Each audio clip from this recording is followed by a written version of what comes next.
moment on, you will overcome evil with good.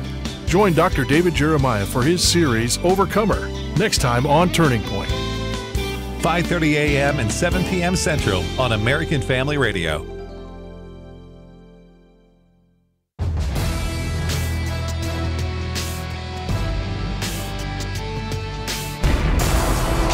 Freedom prospers when religion is vibrant and the rule of law under God is acknowledged. An informed patriot is what we want. Welcome to American Family Radio's Focal Point, the home of muscular Christianity on conservative talk radio. Muscular Christianity. Where we relentlessly explore the intersection of truth and politics. The trouble with our liberal friends is not that they're ignorant. It's just that they know so much that isn't so.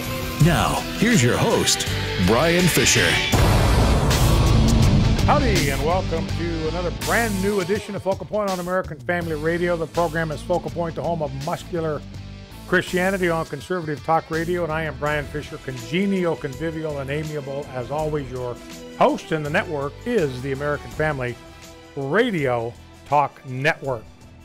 Don't forget Focal Point Overtime right after this program, exclusively on our Focal Point Facebook page. The only way to get access to the Focal Point Overtime segment, Overtime Hour. We usually don't go an hour, but the Overtime Hour is to go to our Focal Point Facebook page, exclusively available there. Now, you are in touch with the fastest 60 minutes in American media, so let's get rolling. We are in a reading schedule that takes us through the scriptures in 3 years. Today we are in the end of Matthew's Gospel, Matthew 28, and we are in Matthew's account of the resurrection of Jesus Christ. And this, by the way, ladies and gentlemen, is the foundation and the cornerstone of our faith. Somebody asked me why I am a Christian. I have one explanation. I am a Christian because of the resurrection of Jesus Christ from the dead. The physical resurrection of Jesus Christ from the dead. That is why I am a Christian. You can sum it up in that. There's no other explanation for the empty tomb other than the physical resurrection of Jesus Christ from the dead, confirmed by abundant eyewitness testimony. And we're in touch here with one of the original sources for the resurrection account in Matthew 28. Now, we're told on the first day of the week, toward the dawn of the first day of the week, Mary Magdalene and the other Mary went to the tomb, and behold, there was a great earthquake, for an angel of the Lord descended from heaven. So the implication is that this earthquake was caused by this angel. This angel descended from heaven. I think he just landed with a thud right in front of the tomb. The earth shook, and the massive stone that was sealing off the tomb just tumbled. It rolled back right up its groove and just fell out on the ground, and the angel came and sat down on this stone. Now, there were Roman guards there. These guys were battle-tested, hardened veterans. They'd seen warfare, and when they saw this angel, and he's described here, his appearance was like lightning, his clothing white as snow. For fear of him, the guards trembled and became like dead men. You know, you look at the angels that show up on the Hallmark greeting cards, and they're all soft, and they're cherubic, and they've got wings, and they're playing little harps, and they look harmless and kind and soft and cherubic and all that. These are warriors from the armies of heaven. This angel here was a warrior. He looked like a warrior. He acted like a warrior. He was strong and powerful and mighty like a warrior, and it knocked these hardened Roman soldiers into a dead faint. They just blacked out and fell over. And the angel said to the women, do not be afraid, because angels are something, you know, like C.S. Lewis said, you look at the presentation of angels in today's art and so forth, it looks like they're here to say, there, don't, calm down, I won't hurt you. But what they always say when they show up in the scriptures is fear not, because they freaked people out. They were so intimidating and terrifying. So he has to soothe the women, do not be afraid. Jesus is not here, for he has risen. And then he instructs them to take off and tell the disciples that he has risen from the dead. So he says, come over here and look where he lay, an empty tomb. Jesus isn't here. He has risen. He wants the disciples and the apostles to go to Galilee, and he will meet them there. And on the way, Jesus appears to the disciples, and they fall at his feet and worship him. And it says they took hold of his feet. Now, don't miss that. They took hold of his feet. When they fell down and worshiped him, they grabbed his feet. Physical, solid. This was a body they were holding on to. Jesus Christ had physically resurrected from the dead. It wasn't some figment of imagination. It wasn't some phantasm. It wasn't some spirit. It wasn't a resurrection that happened only in the spirit. It was a physical resurrection of Jesus from the dead. And notice that they worshiped him, and Jesus accepted their worship. This is one of the arguments that he truly was deity in human flesh. He accepted this worship, which would be blasphemous if he was not the Son of God, the second member of the Trinity. You know, the angels would not accept worship from men. Paul and Barnabas, there were one village or one city they went to, they wanted to worship them, and they said, no, don't worship us. We are mere men. Worship is reserved for God alone. And twice in this passage, God accepts worship from these men. And then Jesus says to the disciples, don't be afraid. Go ahead to Galilee, and I will find you there. Now, the guards that saw this thing, they went and found the chief priests, that is, the Jewish leaders, and they cooked up this story. The Jewish leaders gave them some money to perpetuate the lie that Jesus' body had been stolen from the tomb. That's why Matthew gives us so much detail about the fact that women were present at the tomb when his body was laid there. They saw the stone being rolled in front of the tomb. He's quick to point out it was guarded by soldiers all weekend long. It was sealed off. Nobody got there. Joseph of Arimathea, he knew exactly where his tomb was. And so Jesus' body was not stolen. The tomb was empty because he had risen from the dead. Now, one last thing. We have the Great Commission at the end of Matthew chapter 28. Again, when they saw Jesus on this mountain in Galilee, I'm thinking maybe the mountain of Transfiguration, but at any rate, they saw him, they worshiped him again.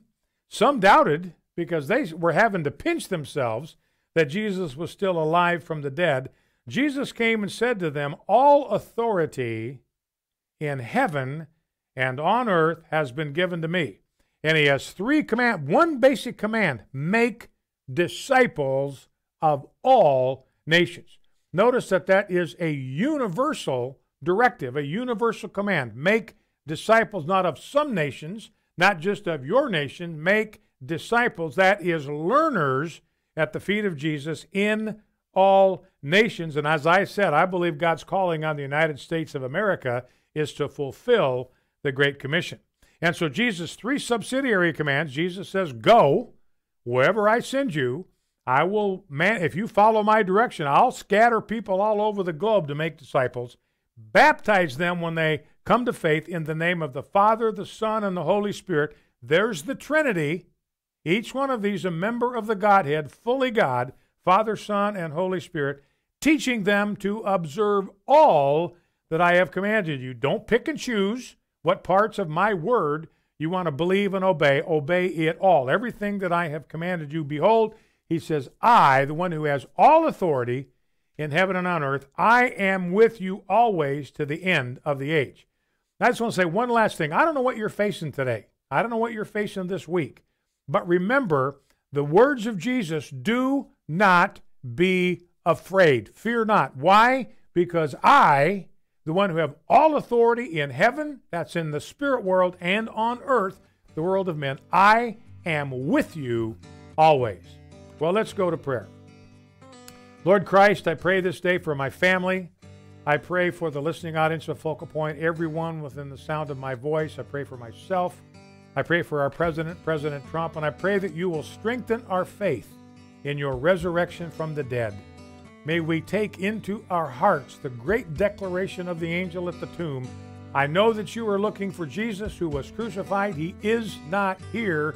He has risen, just as he said. Protect us from the lies that the enemies of the truth will tell us, to raise doubts about your resurrection. Lord, you have called us to join your followers in making disciples of all nations. Open our eyes to see that all authority in heaven and earth has been given to you.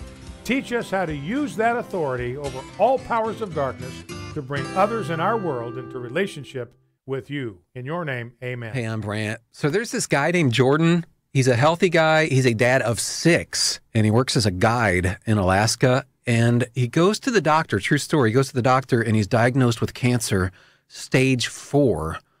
And here's the thing, he had switched earlier from medical insurance to Medishare, where Christians share each other's medical bills. So the question for Jordan and his wife Jenny was, is this actually going to work? Our medical bills exceeded $160,000. Medishare members shared all our bills. And it was about more than just the money, too. This is a real community. Medishare is a family, a group of people that stick with you through the hardest times of your life. I just don't know how I could have done it without Medishare. It's so worth looking into. There's a reason this is growing so fast. So if you want to find out more, here is a number for you, 855-PSALM-23. That's 855-PSALM 23. Now an angel of the Lord said to Philip, "Rise and go toward the south to the road that goes down from Jerusalem to Gaza. This is a desert place." My name is Abraham Hamilton III, and this is the Hamilton Minute. At the height of a Holy Spirit outpouring in Samaria, where the gospel was being preached with great power and droves of people were converting to follow Christ, the Lord instructed Philip to leave Samaria and head south to Gaza. Philip didn't know a divine appointment awaited him. Through his ministry to the Ethiopian eunuch, the gospel would spread to Africa. He left the crowd to serve one. I call this step-down faith. It's easy to step up for the attention and applause of the masses, but do we have step-down faith? Listen each weekday from 5 to 6 p.m. Central for the Hamilton Corner with Abraham Hamilton III, Public Policy Analyst for the American Family Association. This is Focal Point with Brian Fisher on American Family Radio. Howdy, and welcome back to Focal Point on American Family Radio. Brian Fisher is my name, congenial, convivial, and amiable as always. Just a quick note that we are going to have a special guest on at the bottom of the hour. His name is Daniel Flynn, and he has written a book that talks about San Francisco at the time of Reverend Jim Jones and Harvey Milk. You will not want to miss this conversation because the media has told a huge swath of lies about Reverend James Jones. He's the Jonestown guy, and they've told a bundle of lies about Harvey Milk, who was a commissioner at the time on the San Francisco City Council. So you will definitely want to be around for that conversation this afternoon. Now, let's see where I want to go to begin with. Oh, here's a winnable war moment. You know, we're involved every day educating the American public. We have people listening to this program, listening to this network of all ages. And here is the great news. 60% of millennials, 60%, well, 57% to be precise. This is according to a survey done by Lifeway Research.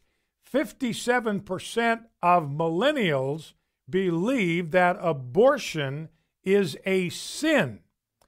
So this is good news. 52% of American adults.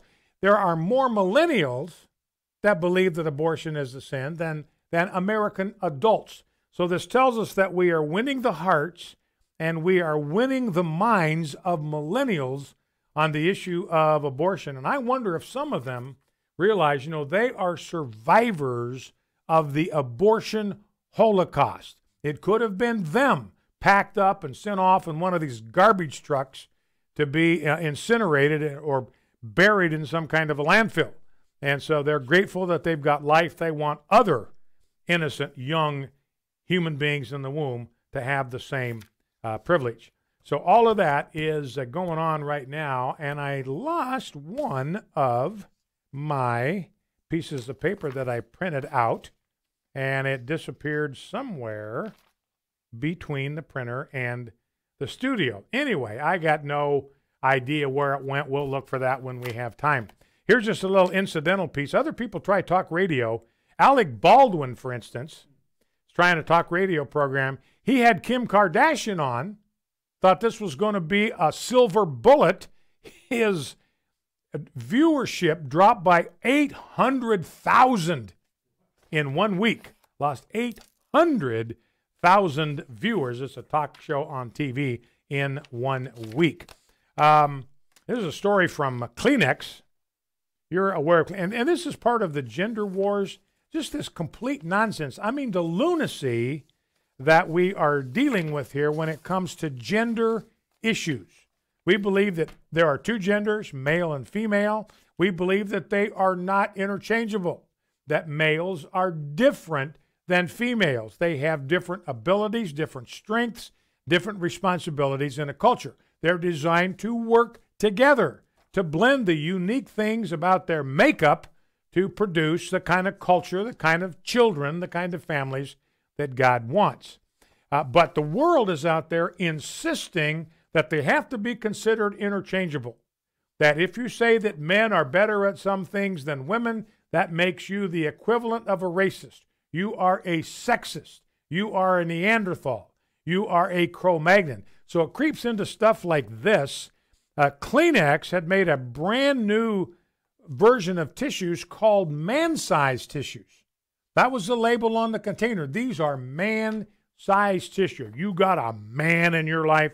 Here are the tissues to get for him. Let alone the story. Why do you want to get a man tissues? I mean, you know what I'm saying? The only time I use tissues is when I don't think anybody's looking.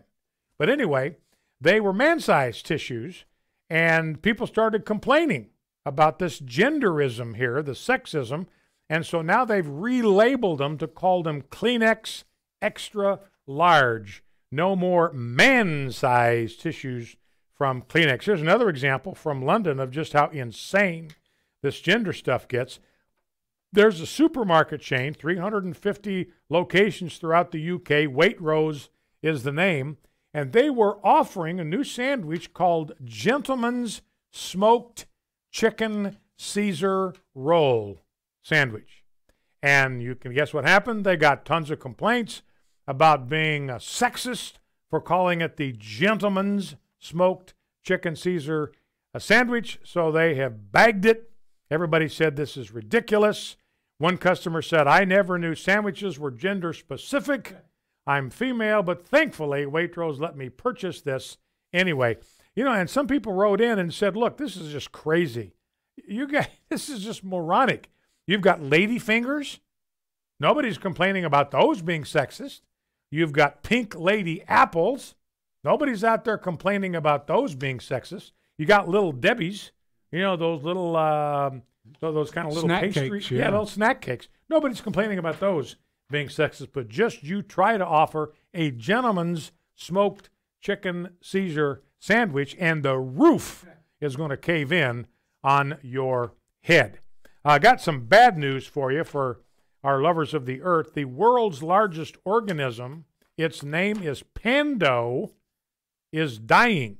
Now, Pando is a grove of 47,000 aspens, all of which originated from a single male parent aspen. So it is the largest living organism in the world because all of these aspen trees are connected to this single male parent, so treated as if it was one major organism, largest one in the world. Apparently it's been diminishing in size for decades due to hungry grazing animals. Mule deer and cattle are the miscreants here. They are the juvenile delinquents here. They come in, graze, they're allowed to graze in the forest, and they feed on new shoots and leaves.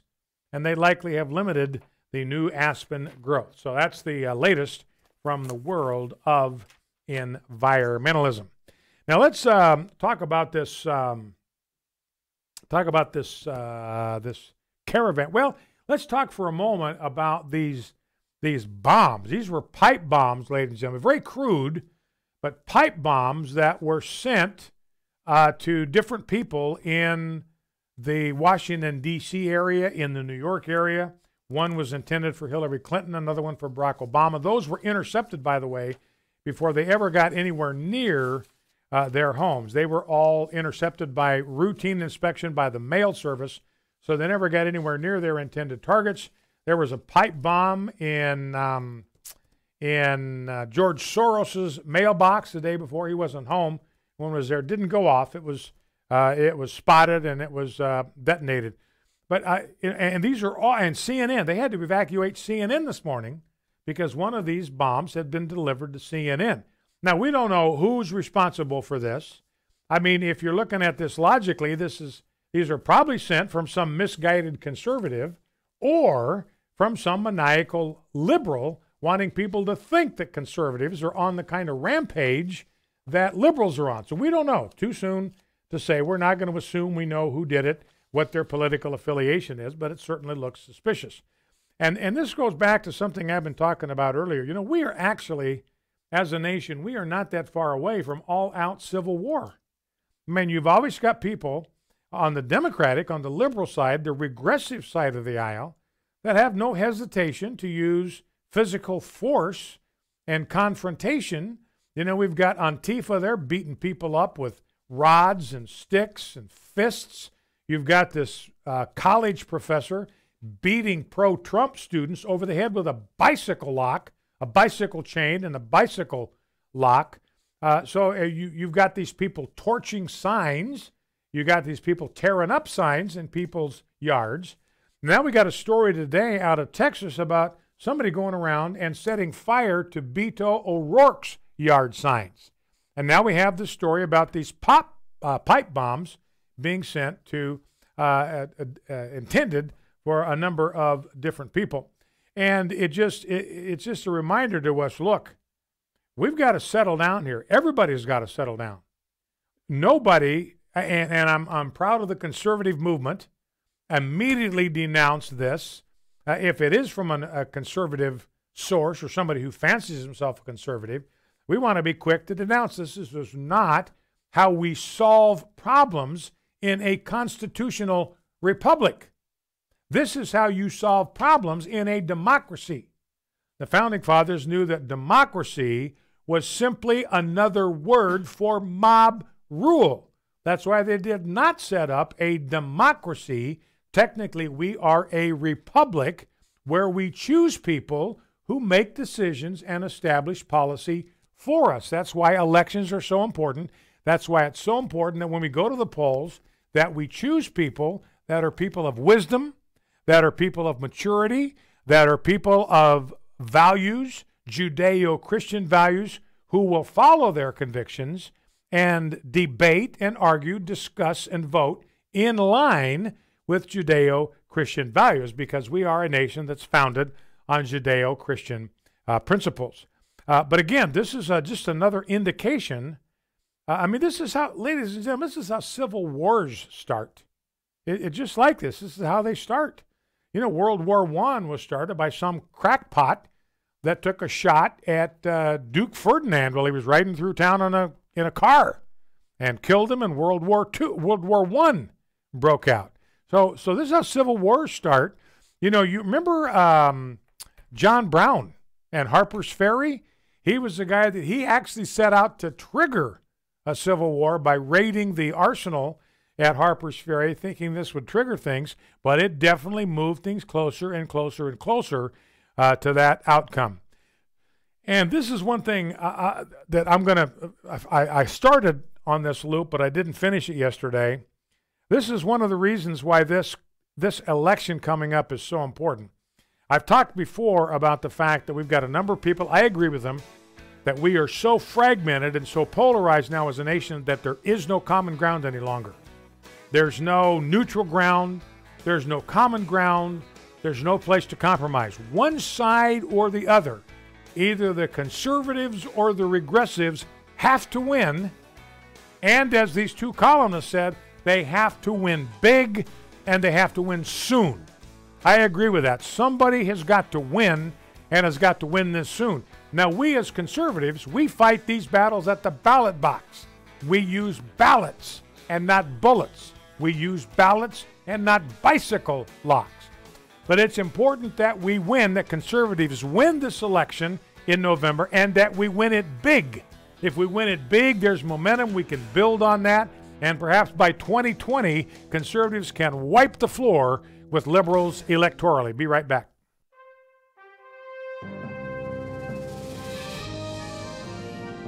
This is Dr. Richard Land, president of Southern Evangelical Seminary. Welcome to Bringing Every Thought Captive.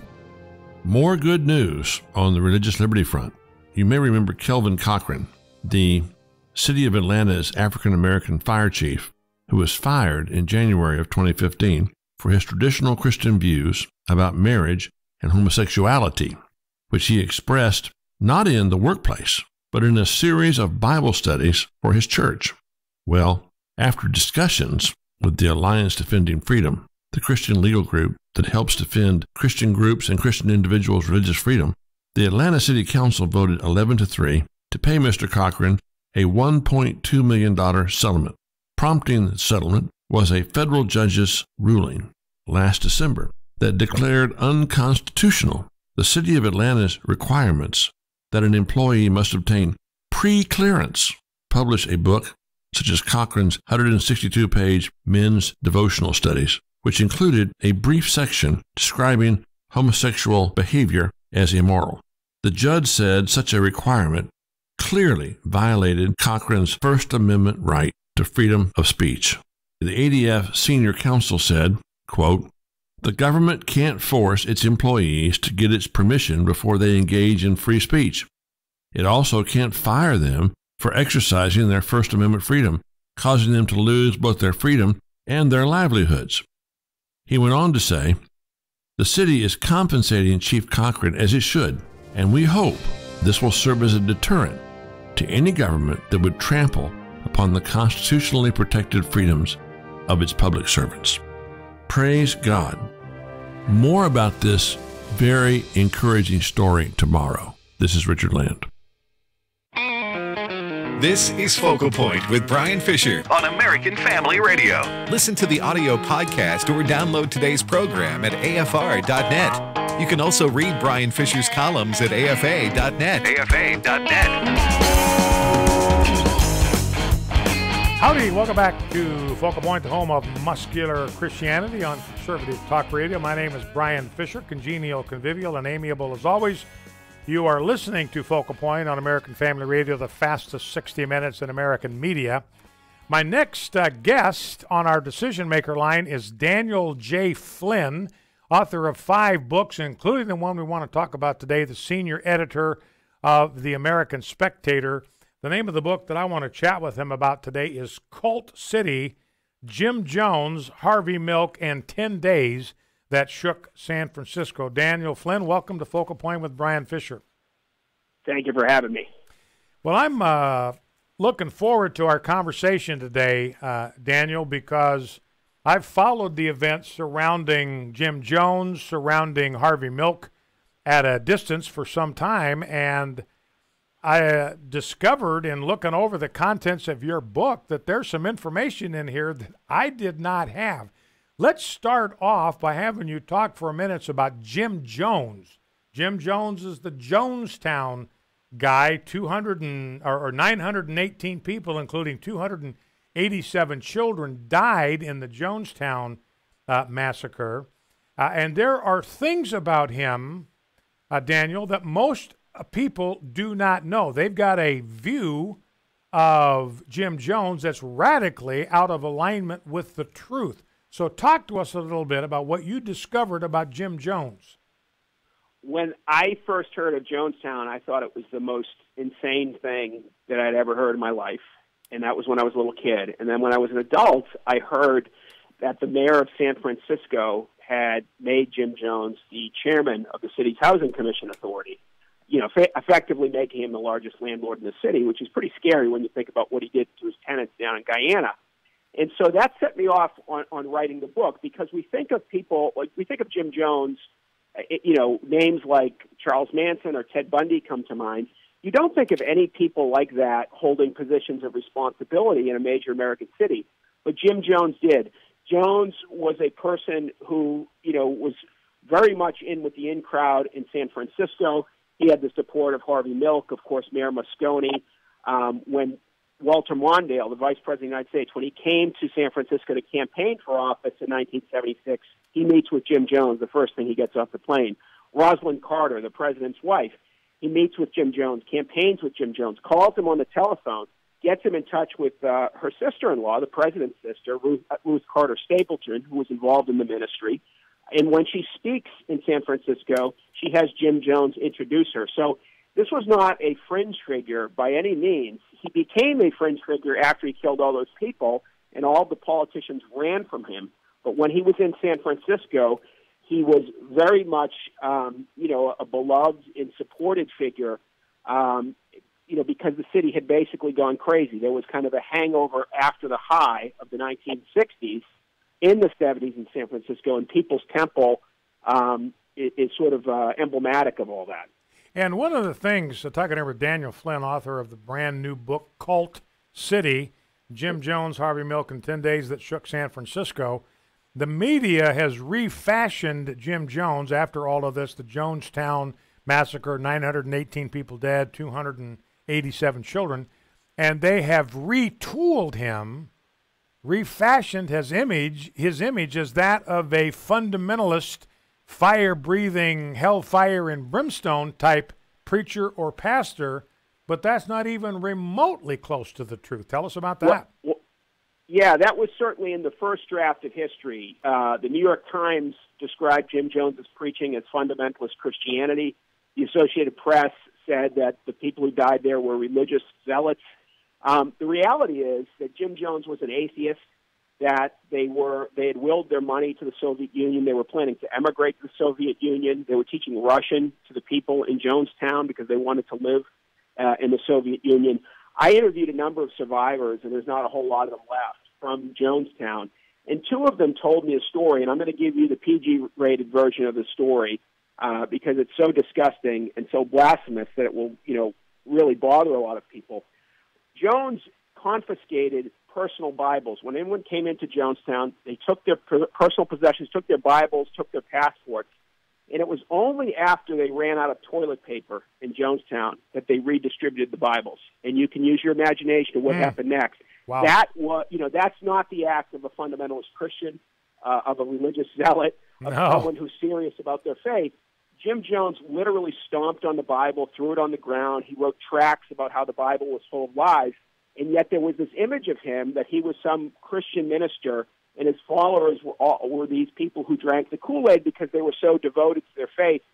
This was a socialist cult. It was not a Christian cult whatsoever. Now let's talk about Harvey Milk here for just a second, because Harvey Milk was assassinated shortly after the Jonestown event, if I understand the sequence there. Now, Harvey Milk, he's had a naval ship named after him. He has a postage stamp on which he appears. His birthday is a holiday in San Francisco, or maybe in the whole state California. In the state of California. So he has been kind of lionized, and the myth out there, the meme out there that the talking snake media has labored to create is that Harvey Milk was assassinated by a guy named Dan White, shot in his office there in San Francisco. And the media is painting Harvey Milk as the first victim to be assassinated by a homophobe. He was the victim of a hate crime. So correct the story for us. Dan White was a garden variety San Francisco Democrat. His mentor was Dianne Feinstein. He sometimes supported gay rights. In fact, he attended the largest gay rights fundraiser in the history of the United States up until that point.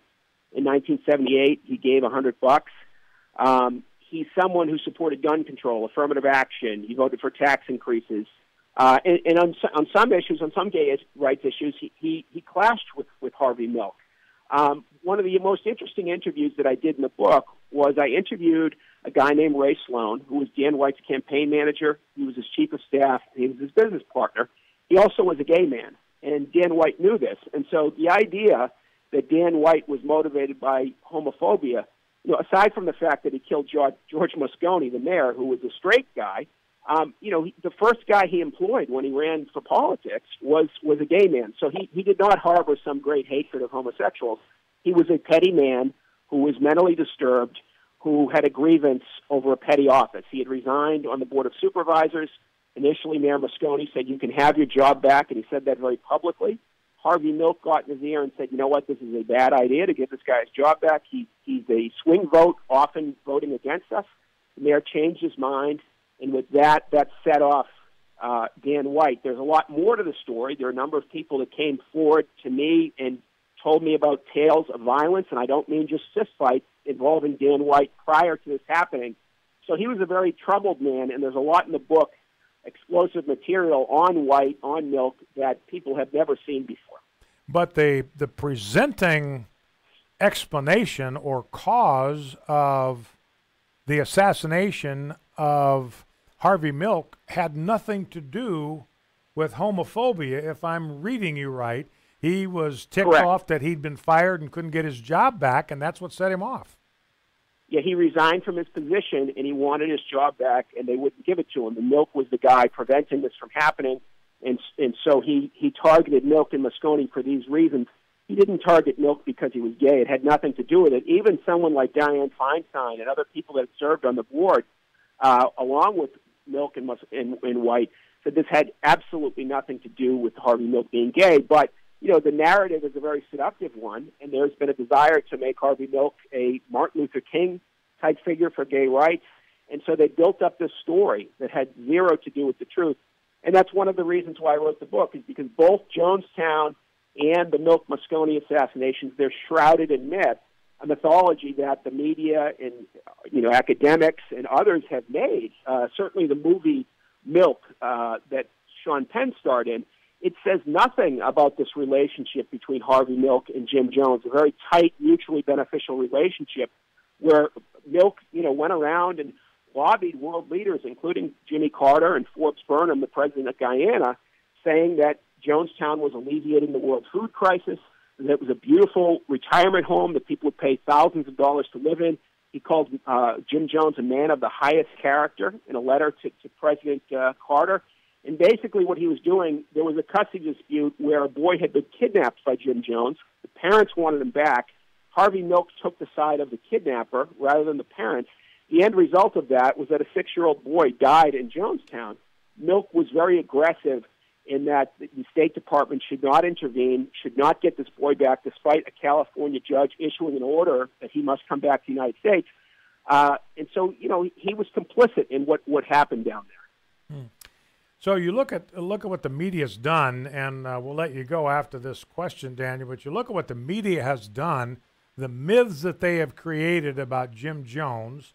You're telling us he preached atheism and communism from the pulpit, yet if you read the media accounts, even today, they will paint him as a fundamentalist preacher gone bad, or a fundamentalist preacher doing what the caricature of fundamentalist preachers is. Then you look at the death of Harvey Milk, painted as an act of homophobia, hate crime, and it had nothing to do with that at all. Again, by making it a homophobic, attributing to homophobia, it's another way of kind of sticking a poke in conservative evangelical Christians. Why does the media do this, do you think? I mean, here's two cases where they misrepresent the truth in the direction of demonizing and vilifying conservative Christians. Got about 45 seconds, Daniel. Why do they do this? Well, they have an axe to grind, so they invent stories that further their narrative. And part of the reason why I wrote Cult City, one of the things that was told to me 10 years ago by a gay man in San Francisco was that around 1973, Harvey Milk forcibly raped a teen, and that he, had to basically put the pieces back together for this teen the following day. That's something that you're not going to read anywhere else, because, even in this Me Too movement this Me Too moment that we're in, there are certain people that have immunity, and Harvey Milk is someone that has immunity. He had a long-term relationship with a 16-year-old runaway that he plucked off the streets of Manhattan, and even though that we're in this, Me Too movement moment, you don't hear about that. Instead, what you get, you have San Francisco earlier this year naming an airport terminal in honor of Harvey Milk. They leave out what doesn't serve their interests, and they put in a whole lot of things that aren't true that does serve their interests. And that's part of the reason why I wrote Cult City, is to rebut some of these myths. Our guest has been Daniel J. Flynn, author of an excellent new book entitled Cult City. I think it would make fascinating reading for anyone. Thank you, Dan, for being with us. God bless you. Hey, want to go shopping later?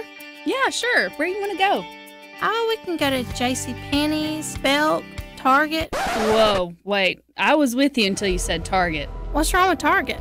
What's wrong with Target? You mean besides the fact that they have an open-door policy that lets men into women's restrooms, that Target? Wait, what? Exactly. As a matter of fact, before we go, grab your laptop, go to afa.net, and sign the pledge to boycott Target. Okay, I'm on it. Women and men alike find themselves in despair after an abortion. Every woman who had an abortion was for a short time a mother, every man a father. But afterwards, they're all people in pain, anger, sadness, relationship problems. These often accompany an abortion. But there is hope. Call 866-482-LIFE. Your call is confidential, and you'll be talking with someone who has already been where you are and found the way out. 866-482-LIFE. Hey, I'm Matthew West, and I've got some great news. There is a way to break free from drug addiction, no matter how hopeless things might seem. I became the stoner that is in all of the movies. Sitting on the couch, not healthy, not taking care of myself. And I kept downplaying it because I could always hold a job, but I never saw how many times I pushed my wife and my kids aside so I could go get stoned. And that's not what I want for my kids. After I came into Teen Challenge, the light came on, and God is my rock. He's my example. He's the ultimate perfect father. For more than 50 years, Teen Challenge has been helping both teens and adults find a life of freedom. If you or a loved one is ready to end addiction, you can call Teen Challenge toll-free at 1-855-END-ADDICTION or visit them online at teenchallengeusa.com. You're listening to American Family Radio. American Family Radio. You're listening to Focal Point with Brian Fisher. Howdy, and welcome back to Focal Point, American Family Radio. Brian Fisher is my name. You are listening to the fastest 60 minutes in American media. 13 minutes to go. Let's get to some sound bites today. Let's begin, Rob, with clip number 6, rather. This is something that you may not know that President Barack Obama said at one time. And what these politicians seem to forget is you get something on YouTube, it's going to be there like forever. It's like putting something up on the internet and thinking you can go and retrieve that and get rid of it. Ain't going to happen. All right, here is Barack Obama, clip number 6, back in the day. Listen to who he sounds like here. Listen to what other president he sounds like. We are a generous and welcoming people here in the United States, but those who enter the country illegally and those who employ them disrespect the rule of law, and they are showing disregard for those who are following the law. We simply cannot allow people to pour into the United States undetected, undocumented, unchecked, and circumventing the line of people who are waiting patiently, diligently, and lawfully to become immigrants in this country. You know something? Ladies and gentlemen, I could not have said that better myself. This is Barack Obama. We simply cannot allow people to pour into the United States. The caravan numbers, by the way, I'm reading today are up now to 14,000. We can't allow them to pour into the United States undetected, undocumented, unchecked, and circumventing the line of people who are waiting patiently, diligently, and lawfully to become immigrants, legal immigrants in this country. So that was then. That is not today. Now, one of the things we talked about yesterday is you've got this. It's an invasion. I looked up the word in invasion, and it's an army that comes in to conquer and plunder. This is exactly what this, I'm not even going to call it a caravan, it's an invading army. And what do they want to do? They want to come in and they want to conquer. Democrats are going to put them on voting rolls so they can vote Democrats into permanent power and take over all of the levers of government in the United States. They're coming into this country not to assimilate, but to conquer and to help the Democrats in that agenda. And they're coming into this country to plunder our wealth. The first thing they do when they come into this country is they get on some kind of welfare rolls. They start receiving welfare benefits, which plunders the pocketbooks of hardworking American citizens.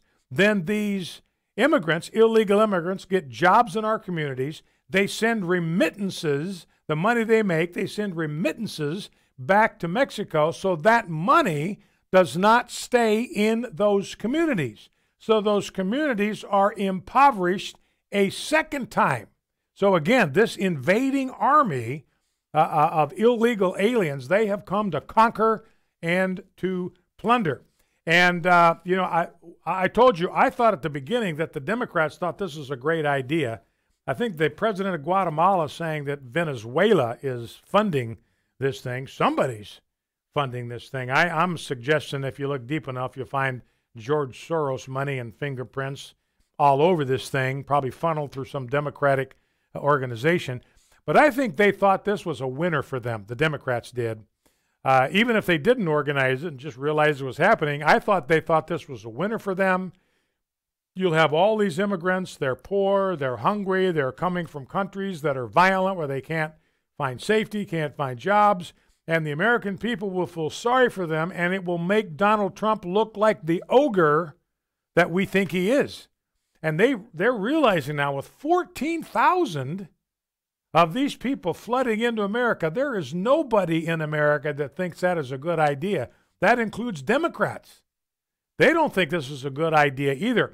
And, I've been watching this for the first few days this week. Today is everything is up on the pipe bomb deal. Everything all this morning was pipe bombs, which is a legitimate concern, but it's kind of knocked this whole caravan deal off the front page of the newses. All we were seeing for the first several days this week were pictures, overhead pictures of these caravans, these bridges, absolutely jam-packed. Not a place to move, jam-packed with illegal aliens making their way toward the United States. So Anderson Cooper, clip number 1, he explains that this is not something that CNN is going to show to you. We're not showing wall-to-wall video of that caravan itself because whatever you think about the people in it, there's no evidence they are, as the administration is suggesting, some kind of invading army infiltrated potentially by terrorists looming on the U.S. border. Well, it's exactly wrong about that. DHS said today that there are gang members, there are criminals that are in this caravan. They have now verified the presence of gang members. They've verified the presence of criminal aliens that are mixed in with this caravan, this invading army. So it's a true fact. It's a happening thing. And Mike Pence here in clip 2 says, look, you understand what's going on at the border. You would be a fool not to believe that terrorists aren't coming across the border as a part of this caravan. Well, just that it's been organized by leftist groups. They've made their way north. Once they crossed into Guatemala, now crossed into Mexico. There's some estimates north of 7,000 migrants, so the group is growing. The United States of America intervenes and prevents 10 terrorists or suspected terrorists from coming into our country every day. So it is inconceivable that there would not be individuals from the Middle East as a part of this growing caravan. So I think that's important to understand. You get all these people out there. Where's your proof? Where's your proof, Mr. President? Mike Pence says, man, we got 10 terrorists we nab every single day. And that's just with the flow that's coming across the border now. So the implication is you got 14,000 people trying to swarm the border. How many terrorists are likely to be in that mix? And the DHS again has confirmed, I'm quoting from their statement, there are individuals within the caravan who are gang members or have significant criminal history. So there's the proof. There is the answer that the leftist media is complaining about. Univision has said that Bangladeshi Muslims joined the migrant caravan in Guatemala. Bangladeshi Muslim. And Bangladesh is a hotbed of jihadist activity. And so Univision, this is not a conservative media outlet, Univision has a story from a Spanish language reporter. He spent weeks embedded with the migrant caravan. He said last Friday in a report that people from Bangladesh had joined the mass of people trying to cross. All right, so there is your answer. Don't let the media lie to you and say, look, there is no risk of terrorism, criminal activity, gangland stuff coming our way. Anyway, and you ask, well, what weapons does President Trump have to stop this thing? And let me just read to you from our actual immigration policy. I believe that President Trump can and should send our military to the southern border to stop this invasion. But and I do that because of what the law says. We abide by the rule of law. That's one of the hallmarks of a republic, is that we operate according to the rule of law. We have respect for the rule of law. It's not mob rule. The rules aren't made up with whoever has the most billy clubs and bicycle chains and bicycle locks. It's made in a stable environment by our elected officials, people we choose to represent us, who meet together, deliberate, debate, and in the calm environment of the Senate chambers or the House chambers, they debate these things and then they vote. That's how we decide things in a republic. We have our elected representatives that we send to Washington, and they debate and they discuss and then they vote. And what we do as citizens in a republic, we abide by the decisions that they make when they vote. If we don't like those decisions, we get different people. We send different people to Washington to cast different votes. That's how you do it in a republic. That's not how the mobs and a democracy wants to do it. But listen to this. I've read it before, but I'm going to keep this handy until this migrant crisis is over. This is in the law, okay? This isn't just a policy established by executive order.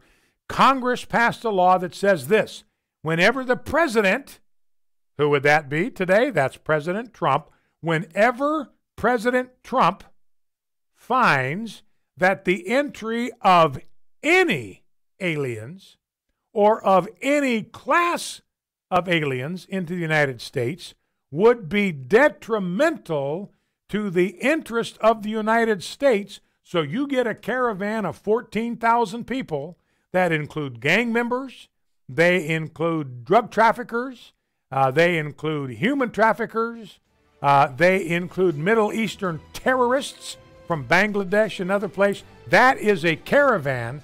That is a group of aliens, to use the language from the law, that are detrimental to the interests of the United States. The president may, by proclamation, he doesn't have to go to Congress to get permission to do this. He doesn't have to consult with his cabinet to do this. He, as the president, may, by proclamation and for such period as he deems necessary, suspend the entry of all aliens or any class of aliens. He may impose any restrictions he may deem to be appropriate. So President Trump, shut it down. Shut her down, send the military down there, close that thing off. That's it for today. Focal Point Overtime starts in about 5-6 minutes, exclusively on the Focal Point Facebook page. We'll see you there. The views and opinions expressed in this broadcast may not necessarily reflect those of the American Family Association or American Family Radio. Faith, family, freedom. American Family Radio. You only want to donate to biblically sound organizations. So as a federal or state employee, why not choose the American Family Association Combined Federal Campaign Designation 12037? Of the organizations on the CFC list, AFA is one of the few standing for you and your family. By choosing 12037, you help make it possible for us to continue. This is American Family Radio, a listener-supported ministry of the American Family Association.